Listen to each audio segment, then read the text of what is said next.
Bismillahirrahmanirrahim. I am Hamza Numan, Subject Specialist in Biology at Divisional Public School and College, Sahiwal. I welcome you to DPS Digital Classes.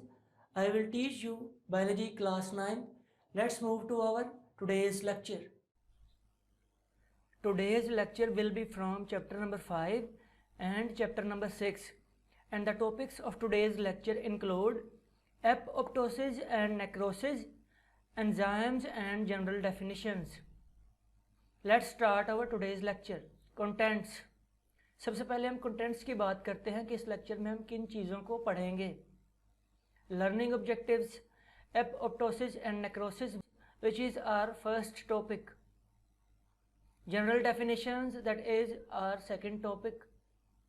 Metabolism, biocatalyst, substrate, product, activation energy, intracellular enzymes, extracellular enzymes will be covered in general definitions.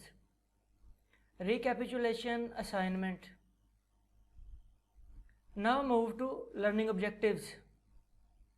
At the conclusion of this lecture, you will be able to describe apoptosis, describe necrosis, define metabolism, define enzymes, differentiate between substrate and products, define activation energy, differentiate between intracellular and extracellular enzymes. We will now start our lecture. Apoptosis. Introduction. Apoptosis is one of the main types of programmed cell death. एपऑप्टोसिस एक ऐसा procedure है जिसके अंदर sales की death होती है. अब sales की डेथ भी इस तरह से है कि वो प्री प्लान्ड और प्री डिटरमिन्ड डेथ होती है कि फ़लाँ सेल ने अपनी लाइफ के इस स्टेज पे जाके मर जाना है और उसको नए सेल्स ने रिप्लेस कर देना है.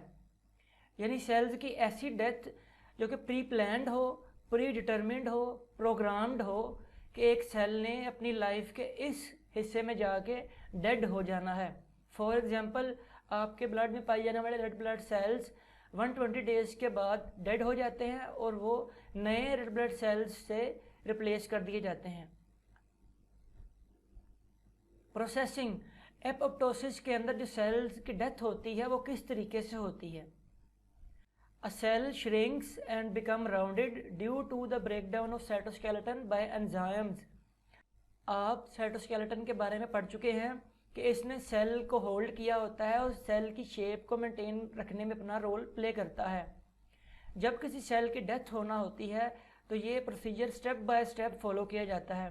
सबसे पहले एक सेल श्रिंक करता है यानी सिकुड़ता है और उसकी शक्ल जो है वो राउंड हो जाती है यानी गोल हो जाती है. और वो इस तरह से क्यों होता है? क्योंकि साइटोस्केलेटन की ब्रेकडाउन हो जाती है एंजाइम्स की वजह से. अगर हम इस पॉइंट को रिकॉल करें तो इसमें हम बता रहे हैं कि एक सेल के अंदर जो साइटोस्केलेटन प्रेजेंट है उस पर एंजाइम्स अपना ब्रेक डाउन इफेक्ट अप्लाई करेंगे. उसके बाद सेल की शेप श्रिंक कर जाएगी. Its chromatin undergoes condensation and nuclear envelope breaks. जैसा कि आप माइटोसिस में पढ़ चुके थे कि जेनेटिक मटेरियल कंडेंस्ड फॉर्म में जब आता है तो वो क्रोमोसोम्स की फॉर्म इख्तियार करता है. यहाँ क्रोमैटिन कंडेंस्ड फॉर्म में आ जाएगा और न्यूक्लियर एनवेलप टूट जाएगा. Nucleus spreads in the form of several discrete chromatin bodies. अब कहा जा रहा है कि जब न्यूक्लियस का एनवेलप टूट जाएगा तो न्यूक्लियस के अंदर जो पाए जाने वाले क्रोमैटिन बॉडीज़ हैं वो डिफरेंट छोटे छोटे पार्टिकल्स की फॉर्म में इधर उधर स्प्रेड कर जाएंगे. Cell membrane makes irregular buds known as blebs. अब जिस सेल की डेथ हो रही है उस सेल की सेल मेम्ब्रेन के ऊपर कुछ इर्रेगुलर सी आउटग्रोथ्स बनेंगी जिनकी प्रॉपर शेप नहीं होगी. उनको आप बर्ड्स कहते हैं और उन्हीं बर्ड्स को आप एक टर्म में डिफाइन कर रहे हैं जिसे आप कहते हैं blebs. Blebs break off from the cell and now called apoptotic bodies which are then phagocytosed by other cells. अब उस सेल मेम्ब्रेन के ऊपर जो बर्ड्स बनी है यानी जो ब्लेब्स बनी है वो उस सेल मेम्ब्रेन से टूट जाएंगी, सेपरेट ऑफ हो जाएंगी. जब वो अलग होंगी तो उन्हीं बर्ड्स को हम कहेंगे एपओप्टोटिक बॉडीज़, और वही एपओप्टोटिक बॉडीज़ अपने नेबरिंग सेल्स के थ्रू फैगोसाइटोस्ट कर दी जाएंगी, यानी उनको नेबरिंग सेल्स डाइजेस्ट कर देंगे। सबसे पहले यहाँ क्या हुआ प्रोसेसिंग में कि साइटोस्केलेटन पे एंजाइम्स ने अपना ब्रेकडाउन इफेक्ट अप्लाई किया और सेल्स की शेप श्रिंक हो गई। सेकंड स्टेप में क्रोमेटिन में कंडेंसेशन हुई और न्यूक्लियर एनवेलप टूट गया। फिर क्रोमेटिन की बॉडीज़ पूरे सेल में बिखर गईं। उसके बाद सेल मेम्ब्रेन के ऊपर कुछ ब्लैब्स की फॉर्मेशन हुई। बाद में वो ब्लैब्स सेल मेम्ब्रेन से सेपरेट हो गई, जिनको आप कह रहे हैं एपओप्टोटिक बॉडीज़, और नेबरिंग सेल्स ने उन्हीं एपओप्टोटिक बॉडीज़ को डाइजेस्ट कर दिया थ्रू फैगोसाइटोसिस। यहाँ आप देख सकते हैं कि एक नॉर्मल सेल प्रेजेंट है, जब उसकी डेथ होना होती है तो सीक्वेंस ऑफ इवेंट्स के थ्रू उसकी डेथ अकर होती है। यहाँ आप देखें कि ये सेल बिल्कुल नॉर्मल कंडीशंस में है। जब इस सेल में डेथ होना होती है तो यहाँ आप देख लें कि साइटोस्केलेटन पे एंजाइम्स ने अटैक किया और सेल की जो शेप है वो श्रिंकन फॉर्म में प्रेजेंट है। अब थर्ड फेज में क्या होगा कि सेल मेम्ब्रेन के ऊपर डिफरेंट एपओप्टोटिक बॉडीज़ बन जाती हैं, जो कि बाद में सेपरेट ऑफ हो गई हैं, और उन्हें आप कह रहे हैं एपओप्टोटिक बॉडीज़। अब इन्हीं एपओप्टोटिक बॉडीज़ को नेबरिंग सेल्स फैगोसाइटोसिस के थ्रू डाइजेस्ट कर देंगे, उनकी ब्रेकडाउन कर देंगे, और अल्टीमेटली वो सेल ख़त्म हो जाएगा। कॉजेज़, अब हम बात करते हैं कि एपोप्टोसिस के कॉजेज़ क्या हो सकते हैं। Apoptosis can occur when a cell is damage or undergo stress condition. Apoptosis उस वक्त होगी कि जब कोई सेल डैमेज हो जाए या सेल्स में स्ट्रेस कंडीशंस आए, यानी अनफेवरेबल कंडीशंस आए कि वो सेल सर्वाइव ना कर सके, सेल के पास अपनी रिक्वायरमेंट्स पूरी ना हो सकें, तो फिर एपोप्टोसिस होती है। Apoptosis removes the damage cell, preventing it from getting further nutrients to prevent the spread of infection. For example, आप किसी बॉडी पार्ट में कोई चोट आ गई है, वहाँ सेल्स डैमेज्ड हैं, एपोप्टोसिस के थ्रू उन डैमेज सेल्स को न्यूट्रिएंट्स की सप्लाई रोक दी जाएगी ताकि वो सेल्स न्यूट्रिएंट्स लेकर फर्दर ग्रो ना करें और इन्फेक्शन को स्प्रेड ना करें। Apoptosis also gives advantages during development. Apoptosis development of baby के अंदर भी अपना रोल प्ले करती है। For example, during the formation of fingers the cells between them undergo apoptosis and the digits separate. जब एक बेबी पैदा नहीं हुआ होता, डेवलपमेंट के दौरान उसकी जो उंगलियां हैं, फिंगर्स हैं, आपस में जुड़ी होती हैं through a layer of cells. Apoptosis के through the layer of cells between those fingers is digested so that the formation of fingers or digits happen. Necrosis. Introduction. Necrosis is the accidental death of cells and living tissues.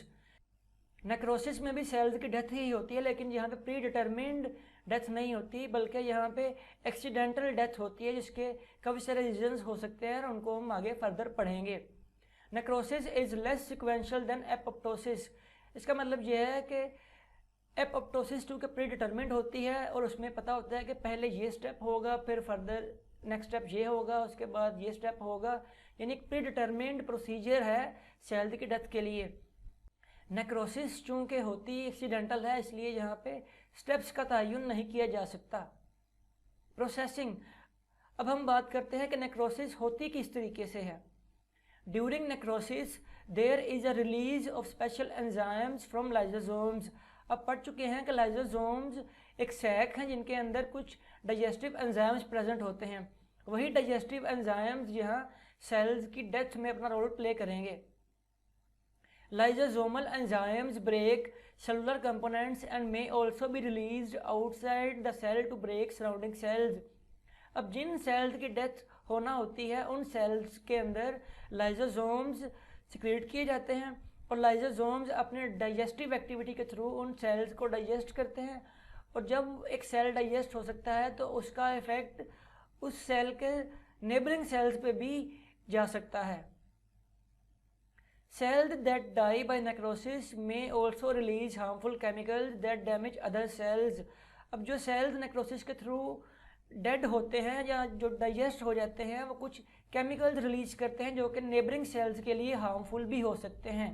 अब हम इसे थोड़ा सा revise करते हैं कि जिन sales की death होना होती है वहाँ लाइसोसोम्स कुछ डाइजेस्टिव एंजाइम्स सिक्रीट करते हैं। डाइजेस्टिव एंजाइम्स उन सेल को डाइजेस्ट कर देते हैं थ्रू देयर डाइजेस्टिव एक्टिविटी। जब एक सेल डेड हो जाता है तो वो कुछ हार्मफुल केमिकल्स भी रिलीज करता है जो कि नेबरिंग सेल्स के लिए हार्मफुल हो सकते हैं और नेबरिंग सेल्स को कुछ ना कुछ डैमेज दे सकते हैं। यहाँ आप देखें कि एक नॉर्मल सेल प्रेजेंट है। जब इस सेल की डेथ होना होती है तो इस सेल के अंदर कुछ स्वेलिंग्स आती हैं और जहाँ लाइसोसोम्स रिलीज किए जाते हैं। लाइसोसोम्स सेल के अंदर अपनी एक्टिविटी परफॉर्म करते हैं और सेल के कंपोनेंट्स को डाइजेस्ट कर देते हैं। जब सेल के कंपोनेंट्स को डाइजेस्ट करेंगे तो सेल अपना फंक्शन छोड़ देगा।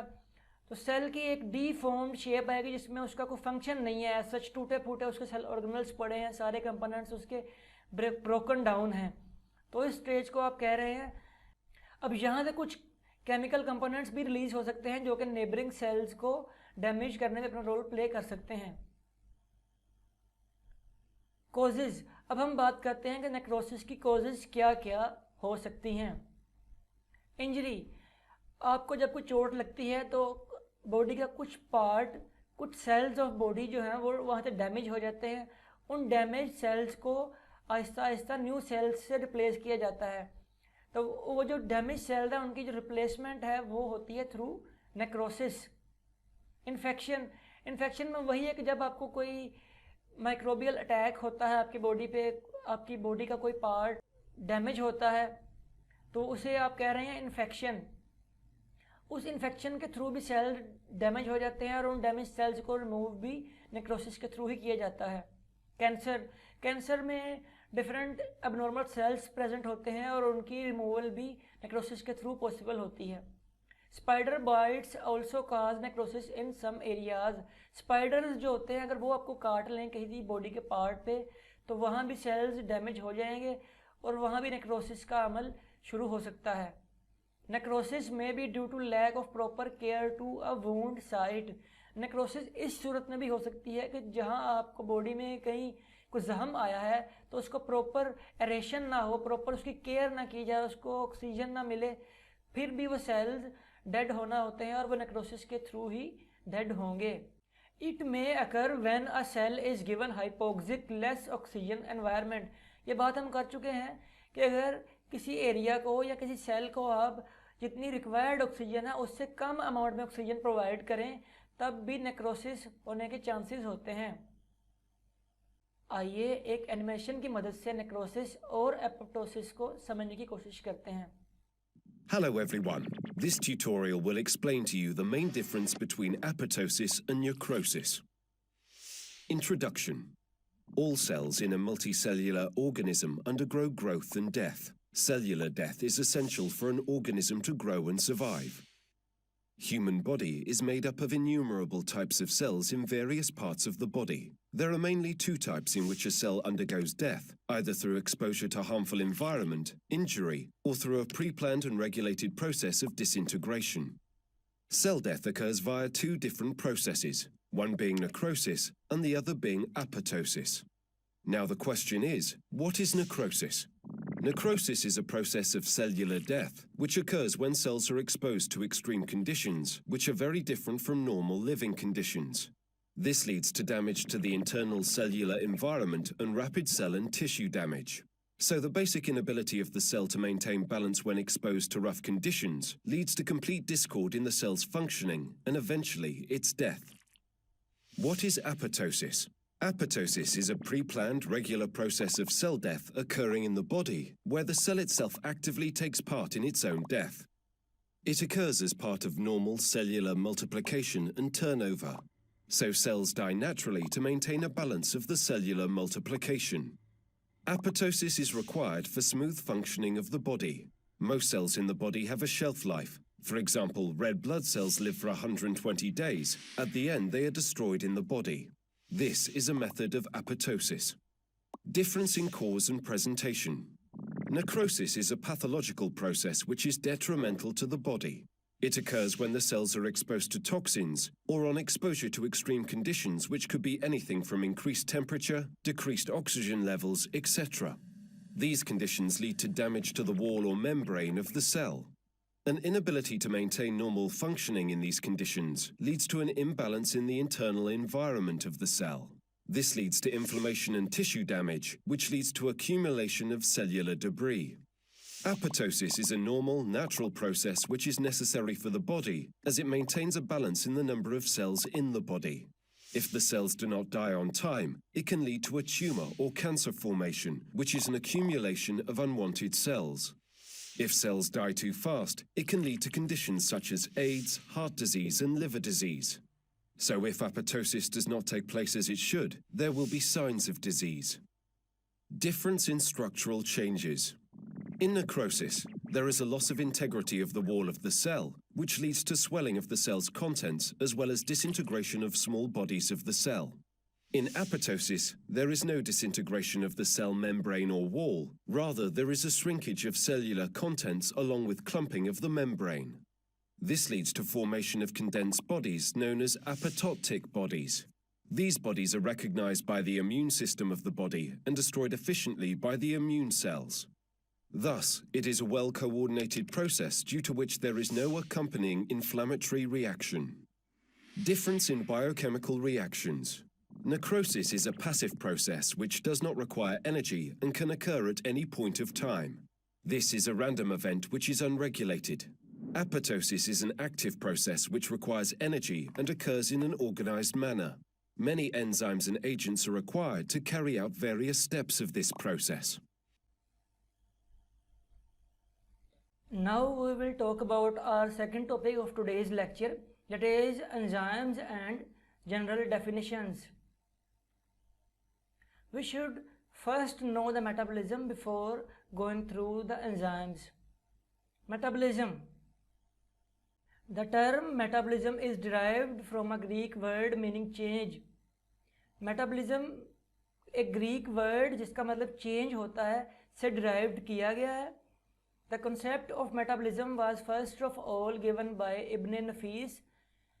सबसे पहले metabolism को Ibn Nafis ने define किया, who stated that the body and its parts are always going under change. Ibn Nafis ने कहा कि body और इसके parts हमेशा किसी ना किसी change में ही रहते हैं, यानी body constant नहीं रहती, उसमें कोई ना कोई change आता रहता है. Metabolism is the set of biochemical reactions that occur in living organisms in order to maintain life. Metabolism को अगर हम define करें तो वो इस तरह से करेंगे कि एक body के अंदर जितने भी biochemical reactions हो रहे हैं उन सब biochemical reactions को collectively एक term में आप metabolism कहते हैं. For example, आप खाना खा रहे हैं, उस खाने की डाइजेशन के बाद आपको एनर्जी मिलती है और उस एनर्जी को आप अपने डिफरेंट लाइफ प्रोसेसेस में यूज़ करते हैं. तो ये भी मेटाबॉलिज्म की ही एक एग्जांपल है. These processes allows organisms to grow, reproduce, maintain their structures and respond to their environments. For example, अगर कोई organism ग्रो करता है यानी उसका साइज़ बढ़ता है, उसकी एज बढ़ती है. जब आप छोटे होते हैं तो आप खाना कम खाते हैं और आपकी डाइट भी सॉफ्ट होती है जो कि इजीली डाइजेस्टेबल हो. जब आप बड़े होना शुरू होते हैं तो आपकी डाइट समहाउ हार्ड होना शुरू हो जाती है और उसकी डाइजेशन में भी थोड़ा एफर्ट करना पड़ती है. जब आप ग्रो कर रहे हैं तो उसके अंदर भी मेटाबॉलिज्म का ही रोल होता है. जब आप रिप्रोड्यूस कर रहे हैं तब भी मेटाबॉलिज्म के थ्रू ही आप रिप्रोड्यूस करेंगे. जब आप अपनी बॉडी के स्ट्रक्चर्स को मेंटेन कर रहे हैं, फॉर एग्जांपल आपकी बॉडी पे कोई डैमेज आ गया है, आप उस डैमेज को रिकवर कर रहे हैं तो वो भी मेटाबॉलिज्म के थ्रू ही होगा. जब आप अपने एनवायरनमेंट के अंदर चेंजेस से कोप करते हैं तो वो भी मेटाबॉलिज्म के थ्रू ही होगा. फॉर एग्जांपल अगर गर्मियाँ आए तो आप एसी चला लेते हैं, सर्दी आए तो आप हीटर ऑन करते हैं ताकि आपका मेटाबॉलिज्म मेंटेन रहे. इन शॉर्ट हम ये कहते हैं कि आपकी बॉडी में जितने भी बायोकेमिकल रिएक्शंस हो रहे होते हैं उन सब को कलेक्टिवली आप मेटाबॉलिज्म कहते हैं. टाइप्स. मेटाबॉलिज्म की दो टाइप्स हैं, उनको हम डिस्कस करते हैं one by one. Anabolism, it includes the biochemical reaction in which larger molecules are synthesized। ऐसा मेटाबॉलिज्म जिसके अंदर छोटे छोटे मॉलिक्यूल्स को कंबाइन करके बड़े मॉलिक्यूल्स की फॉर्मेशन की जाए, उसे आप एनाबॉलिज्म कहते हैं। Energy is utilized in catabolism, जब आप डिफरेंट छोटे छोटे मॉलिक्यूल्स को कंबाइन करेंगे तो उनके कम्बिनेशन में एनर्जी यूज होती है।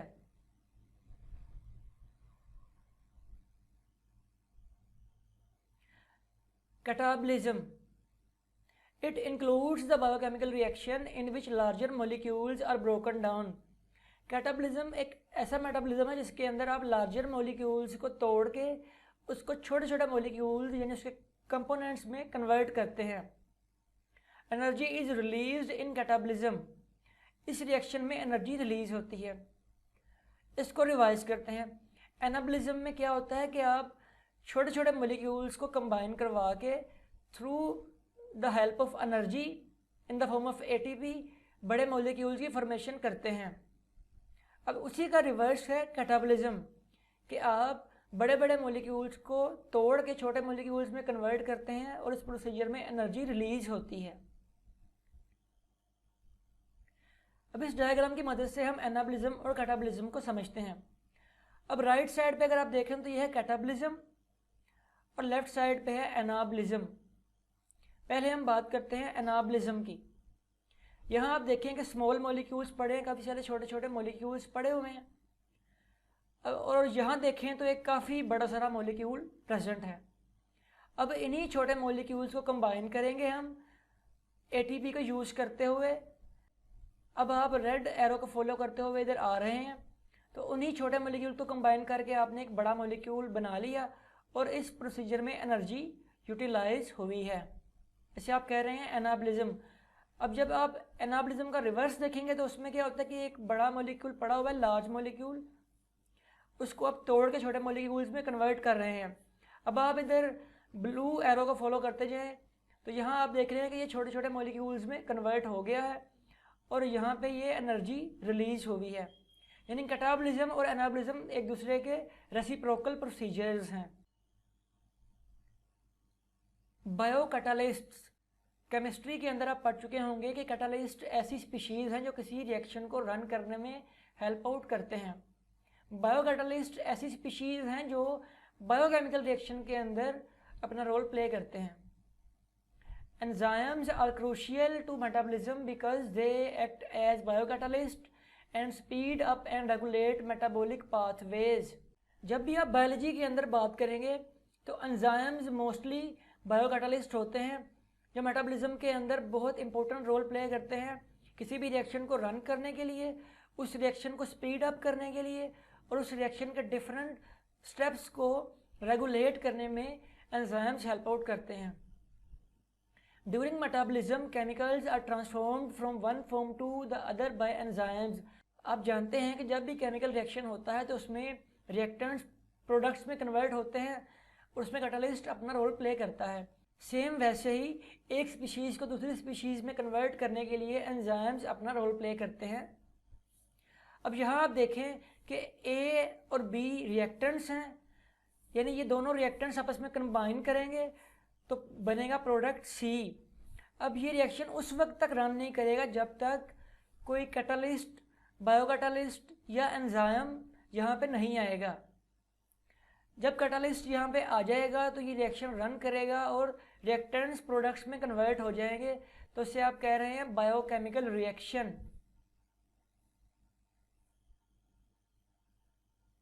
अब हम बात करते हैं एंजाइम्स की। ये तो हमने जान लिया कि एंजाइम्स रिएक्शन को स्पीड अप करते हैं, रिएक्शन को स्टार्ट करने में हेल्प आउट कर सकते हैं, डिफरेंट रिएक्शंस के स्टेप्स को रेगुलेट करने में हेल्प करते हैं। तो हम अब पढ़ते हैं कि एंजाइम्स एक्चुअली हैं क्या चीज़। Enzymes are proteins that catalyze biochemical reactions and are not changed during the reaction। Enzymes basically proteins के बने होते हैं जो कि किसी बायोकेमिकल रिएक्शन को स्पीड अप करने में हेल्प आउट करते हैं और उस रिएक्शन में अपना स्ट्रक्चर चेंज नहीं करते। जैसे वो आते हैं रिएक्शन के अंदर, एज सच वो रिएक्शन को लीव कर देते हैं। उनका काम सिर्फ इतना है कि उस रिएक्शन को स्पीड अप करें। टाइप्स, अब एंजाइम्स की भी कुछ टाइप्स हैं on the basis of the site where they work. First category is intracellular enzymes and the second category is extracellular enzymes. इनको वन बाय वन हम डिफाइन करते हैं। Intracellular enzymes, intra means inside, cellular means cell, inside the cell. ऐसे enzymes जो cell के अंदर अपना work perform करें उन्हें आप कहेंगे intracellular enzymes. It is an enzyme that functions within the cell in which it was produced. अब एक ऐसा एंजाइम है जो सेल के अंदर ही अपना काम करेगा जिस सेल के अंदर वो प्रोड्यूस किया जा चुका है। Enzymes of glycolysis working in the cytoplasm. अब बात करते हैं ग्लाइकोलिसिस की। जब भी आप कार्बोहाइड्रेट्स खाते हैं, फॉर एग्जांपल आप फ्रूट्स खा रहे हैं, आप ब्रेड खा रहे हैं, तो वो है कार्बोहाइड्रेट्स। जब वो डाइजेस्ट होंगे तो उनसे बनेगा glucose.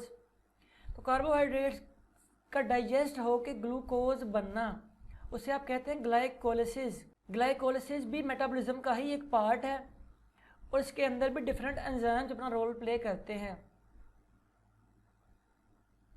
Extra cellular enzymes, extra means outside, cellular means cell. ऐसे एंजाइम्स जो सेल के बाहर वर्क करें उन्हें आप कहेंगे extracellular enzymes. It is an enzyme that is secreted by the cell and functions outside that cell. जिस cell ने एक्स्ट्रा सेलुलर एंजाइम को रिलीज किया होता है, ये एंजाइम उस सेल के बाहर अपना फंक्शन करते हैं। For example pepsin enzyme working in the stomach cavity. अब आप जानते हैं कि स्टमक एक ऑर्गन है जिसके अंदर टिश्यूज़ हैं और टिश्यूज़ के अंदर डिफरेंट सेल्स हैं। अगर हम सिंपल बात करें तो स्टमक के अंदर काफ़ी सारे सेल्स प्रेजेंट होते हैं। स्टमक के सेल्स पेप्सिन एंजाइम रिलीज करते हैं जो कि आपकी प्रोटीन्स या गोश्त जो आप खाते हैं उसको डाइजेस्ट करने में हेल्प आउट करते हैं। अब जिन सेल्स ने रिलीज़ किया है इंडिविजुअली इस एंजाइम को, उन सेल्स के अंदर ये काम नहीं कर रहा, बल्कि उन सेल्स ने जो एक सैक बनाई हुई है स्टमक के अंदर काम कर रहा है। यानी उन सेल्स से तो बाहर है लेकिन उन सेल्स की बनाई हुई कैविटी के अंदर काम कर रहा है पेप्सिन एंजाइम। तो उसे आप कह रहे हैं एक्स्ट्रा सेलुलर एंजाइम। इसको ज़रा रिवाइज कर लें कि ऐसे एंजाइम्स जो सेल के अंदर काम करें उन्हें आप कहेंगे intracellular enzymes. Extra cellular enzymes वो एंजाइम है जो सेल के बाहर फंक्शन करते हैं। सबस्ट्रेट्स, एक्चुअली सबस्ट्रेट्स रिएक्टेंट्स को ही कहते हैं। सबस्ट्रेट्स बेसिकली रिएक्टेंट्स को ही कहते हैं, लेकिन बायोलॉजी में स्पेसिफिक वर्ड है रिएक्टेंट्स के लिए, substrates. The molecules at which enzymes act are called substrate. ऐसे molecules जिन पे एंजाइम अपना वर्क परफॉर्म करते हैं और प्रोडक्ट्स की फॉर्मेशन करते हैं उन्हें आप सबस्ट्रेट कहते हैं। Product, enzymes convert substrates into different molecules called product. Enzyme substrate को डिफरेंट मोलिक्यूल्स में कन्वर्ट करते हैं और उन कन्वर्टेड मोलिक्यूल्स को आप प्रोडक्ट कहते हैं। अब एक एनिमेशन की मदद से हम सबस्ट्रेट्स, प्रोडक्ट्स और एंजाइम्स को जानते हैं। Enzymes are proteins that speed up chemical reactions in the cell. A special region on the enzyme, called the active site, has a shape that fits with specific substrate molecules. An enzyme works by binding to one or more specific molecules called reactants or substrates. Binding occurs at the active site. The enzyme and substrates form an enzyme-substrate complex. The interactions between the substrates and the enzyme stresses or weakens some of the chemical bonds in the substrates. These stresses encourage a link between the two substrates, leading to the formation of a different molecule. As a result of the chemical interactions within the active site, a new product is formed. The product is released from the active site. The enzyme assumes its original shape and is free to work again. Although this reaction has specifically illustrated the formation of a single product from two substrate molecules, other enzymes catalyze the formation of two products from a single substrate. Activation energy, it is defined as minimum energy required to start a reaction. एक reaction को initiate करने के लिए, start करने के लिए जो minimum amount of energy required होती है उसे आप कहते हैं activation energy. The need for activation energy acts as a barrier to beginning of reaction. अब ये वही बात कर रहे हैं कि एक रिएक्शन को स्टार्ट करने के लिए जो बैरियर है वो है एक्टिवेशन एनर्जी, कि जब तक एक्टिवेशन एनर्जी अवेलेबल नहीं होगी एक रिएक्शन स्टार्ट नहीं होगा। All chemical reactions required activation energy. हर केमिकल रिएक्शन के लिए एक्टिवेशन एनर्जी की ज़रूरत होती है। Enzymes lower such barriers by decreasing the requirement of activation energy. अब एंजाइम्स क्या करते हैं कि एक रिएक्शन को स्टार्ट करने के लिए जितनी एनर्जी रिक्वायर है उस एनर्जी को थोड़ा लो कर देते हैं, यानी अगर एनर्जी कम भी मिले तो वो रिएक्शन स्टार्ट हो जाता है। इस तरह से एंजाइम किसी रिएक्शन को स्पीड अप करने में अपना रोल प्ले करते हैं। Thus in the presence of enzymes reaction proceed eight faster rate. Enzymes की मौजूदगी में रेट फास्ट हो जाता है, यानी वो रिएक्शन को स्पीड अप कर देते हैं। इस ग्राफ की मदद से हम एक्टिवेशन एनर्जी को डिस्कस करते हैं। On Y axis we have energy level and on X axis we have the progress of reaction. अब यहाँ आप देखेंगे एक रिएक्टेंट प्रेजेंट है। Reactant means substrate. अब यहाँ डॉटेड लाइंस में एक पीक शो की गई है जिसको हम डिनोट कर रहे हैं as a normal activation energy, कि अगर इस बॉल को हम इस पीक तक लाएंगे वहाँ से रिलीज़ करेंगे तो फिर रिएक्शन स्मूथली प्रोसीड करेगा और प्रोडक्ट की फॉर्मेशन होगी। यानी इस सबस्ट्रेट को हम पहले इस पीक तक लाएंगे और वहाँ से हम जब इसको रिलीज़ करेंगे तो ये रिएक्टेंट यानी सबस्ट्रेट इजीली मूव डाउन करके प्रोडक्ट में कन्वर्ट हो जाएगा। अब एंजाइम्स का काम क्या है, आइए देखते हैं इस ग्राफ में। यहाँ वही रिएक्टेंट पड़ा हुआ है। जब इस रिएक्टेंट के साथ एंजाइम्स बाइंड करेंगे तो ये देखें यहाँ पे कि एक्टिवेशन एनर्जी डॉटेड लाइन से शो की गई है, उसकी पीक को इसने लोअर डाउन कर दिया है। यानी जितनी एनर्जी रिक्वायर थी, एनर्जी की रिक्वायरमेंट को इस एंजाइम की बाइंडिंग ने कम कर दिया है कि अब इस रिएक्टेंट को इस पीक तक लाना रिलेटिवली इजी है। जब इस रिएक्टेंट को आप इस पीक तक लाएंगे वहाँ से रिलीज़ करेंगे तो ये रादर इजीली मूव डाउन करेगा और प्रोडक्ट की फॉर्मेशन में हेल्प आउट कर देगा। अब इन दोनों ग्राफ से हमने ये जाना कि enzymes basically the requirement of activation energy को लो कर देते हैं ताकि कम एनर्जी से भी रिएक्शन प्रोसीड कर सके एट अ फास्टर रेट। हमने बात तो की कि एंजाइम्स किसी भी रिएक्शन की एक्टिवेशन एनर्जी को लो कर देते हैं ताकि वो रिएक्शन स्पीड अप हो जाए, लेकिन वो होता किस तरह से है वो तरीके अब हम यहाँ डिस्कस करेंगे one by one. They may alter the shape of substrate and reduce the requirement of energy for this change. Enzymes ने जिस सबस्ट्रेट से अटैच होके रिएक्शन को प्रोसीड करना होता है, एंजाइम्स उस सबस्ट्रेट की शेप में कुछ केमिकल चेंजेस क्रिएट करते हैं और उन केमिकल चेंजेस की वजह से जो एनर्जी की रिक्वायरमेंट है वो कम हो जाती है। Some enzymes do so by disrupting the charge distribution on substrates. आप जानते हैं कि किसी भी मॉलिक्यूल का जब आप केमिकल स्ट्रक्चर स्टडी करते हैं तो उसमें डिफरेंट चार्जेस भी हो सकते हैं, डिफरेंट ग्रुप्स होते हैं। तो एंजाइम्स सबस्ट्रेट के जो स्ट्रक्चर में प्रेजेंट चार्जेस हैं उनको भी चेंज करके एक्टिवेशन एनर्जी की रिक्वायरमेंट को कम कर सकते हैं। एंजाइम्स में also lower activation energy by bringing the substrate in correct orientation to react. Enzyme substrate के साथ बाइंड करने के लिए अपनी ओरिएंटेशन को भी थोड़ा अल्टर कर सकते हैं कि ओरिएंटेशन अगर कुछ बेहतर हो जाए तो रिएक्शन रिलेटिवली स्मूथ प्रोसीड कर सकता है। रिकैपिचुलेशन, सबसे पहले हमने बात की एपोप्टोसिस और नेक्रोसिस की कि एपोप्टोसिस प्रोग्राम्ड सेल डेथ है और नेक्रोसिस एक्सीडेंटल सेल डेथ है। एंजाइम्स की बात की कि एंजाइम्स कुछ प्रोटीन्स हैं जो रिएक्शन को स्पीड अप करने में अपना रोल प्ले करते हैं। जनरल डेफिनेशंस भी हमने बात की मेटाबॉलिज्म की। आपकी बॉडी में जितने भी बायोकेमिकल रिएक्शंस हो रहे होते हैं उन्हें आप कलेक्टिवली मेटाबॉलिज्म कहते हैं। बायोकैटालिस्ट हमने कहा कि एंजाइम्स ही बायोकैटालिस्ट हैं क्योंकि ये बायोकेमिकल रिएक्शंस को रन करते हैं, इसलिए हम कहते हैं बायोकैटालिस्ट। सबस्ट्रेट्स के बारे में मैंने बात की कि सबस्ट्रेट ऐसी स्पीशीज़ हैं जो एंजाइम से बाइंड करके प्रोडक्ट्स में कन्वर्ट हो जाती हैं। प्रोडक्ट्स की बात की कि सबस्ट्रेट और एंजाइम्स आपस में बाइंड करते हैं, रिएक्शन को प्रोसीड करते हैं और at the end products release कर देते हैं। एक्टिवेशन एनर्जी की बात की कि activation energy minimum amount of energy है जो किसी रिएक्शन को स्टार्ट करने के लिए, इनिशिएट करने के लिए रिक्वायर्ड होती है।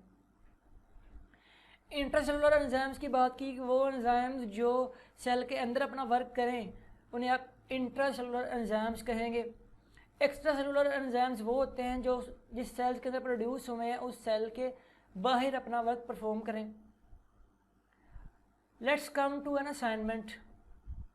Multiple choice questions.